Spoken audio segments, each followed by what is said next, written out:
Hello guys, welcome back to the channel cine review with esteem. ఈరోజు మనం చూడబోయే review వచ్చేసి మూవీ రివ్యూకి స్పెషల్ ఇంట్రడక్షన్ అవసరం లేదని చెప్పి నేనైతే అనుకున్నాను. ఎందుకంటే ప్రపంచం మొత్తం ఈ మూవీ కోసం ఎదురైతే చూస్తుందన్నమాట. ఈ మూవీ చూసిన తర్వాత నా ఫీలింగ్ ఏంటి, మూవీ చూశాక నా ఎక్సైట్మెంట్ ఇంకా పెరిగిందా, లేదంటే గూస్ బంప్స్ వచ్చినాయా రాలేదా, ఉన్న ఎక్సైట్మెంట్ పోయిందా, తీసుకెళ్దాం డస్ట్బిన్లో పడేయాలనిపించిందా, నాగిమామ సక్సెస్ కొట్టాడా లేదా, ప్రభాస్ మళ్ళీ హిట్ కొట్టాడా లేదా, సలార్ అప్పుడు చెప్పాను హిట్ కొట్టామని, మళ్ళీ ఇప్పుడు హిట్ కొట్టామా లేదా అనేది మొత్తం మీకు ఫుల్ డీటెయిల్ రివ్యూలు అయితే మాట్లాడుకుందాం.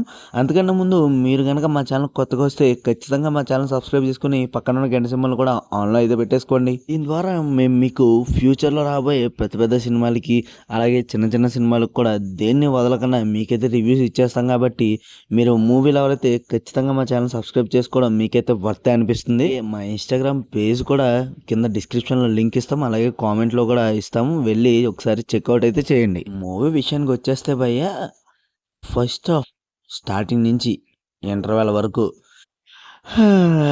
ఇంకెంతసేపు రా తీయనరా బాబు అనిపించింది. ఇంటర్వెల్ బ్లాక్ దగ్గర మాత్రం సయ్యని లేపుతాడనమాట మనల్ని సినిమాని పైకి. ఇంటర్వెల్ బ్లాక్ అయితే పిచ్చెక్కిచ్చేస్తాడు. అసలు సెకండ్ హాఫ్ గురించి మాట్లాడుకోవాలంటే సెకండ్ హాఫే సినిమాకి మెయిన్ బాడీ అని చెప్పొచ్చు, అలాగే మెయిన్ సోర్స్ మూవీ హిట్ అవ్వడానికి ఒక్కొక్క కారణం అని చెప్పొచ్చు.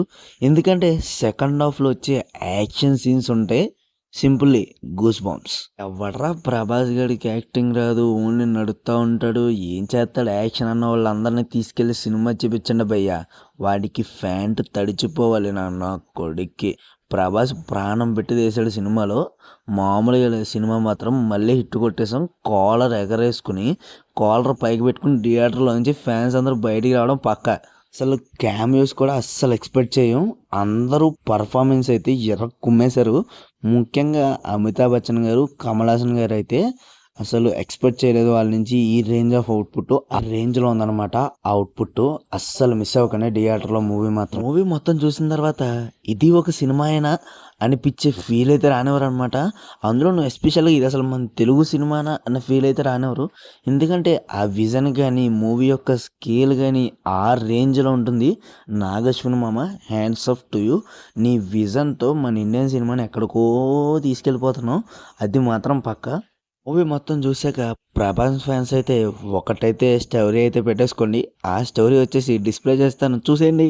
ఓవరాల్గా ఫస్ట్ హాఫ్ కొంచెం ల్యాగ్ అనిపించినా కానీ సెకండ్ హాఫ్తో మూవీని మళ్ళీ అని బైక్లో ఎత్తాడండి. అందులో ఎటువంటి అనుమానం లేదు. Movie clean hit. ఈసారి బాహుబలి రికార్డ్స్ కూడా చెడిపోవడం పక్క, RRR రికార్డ్స్ కూడా పోతాయి.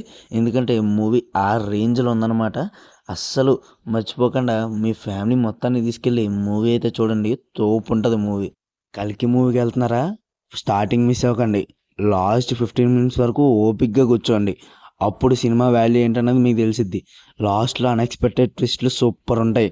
లాస్ట్ 5 మినిట్స్ అయితే పీక్స్ అని చెప్పొచ్చు మూవీకి హిట్ అవ్వడానికి, బ్లాక్ బస్టర్ అవ్వడానికి ఒక్కొక్క కారణం వచ్చి లాస్ట్ 15 మినిట్స్ అనేది నేనైతే డైరెక్ట్ ఫ్రాంక్గా చెప్పేస్తున్నా.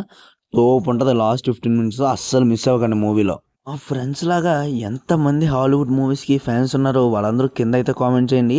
ఎందుకంటే హాలీవుడ్కి స్టార్ వార్స్ అలాంటి పెద్ద ఫ్రాంచైజీలు ఉంటాయి. మన ఇండియన్ సినిమాకి ఇప్పుడైతే ఒక ఫ్రాంచైజీ అయితే వచ్చేసింది, కల్కి ఫ్రాంచైజీ అయితే వచ్చింది. అయ్యో పొరపాటుని చెప్పేసానండి.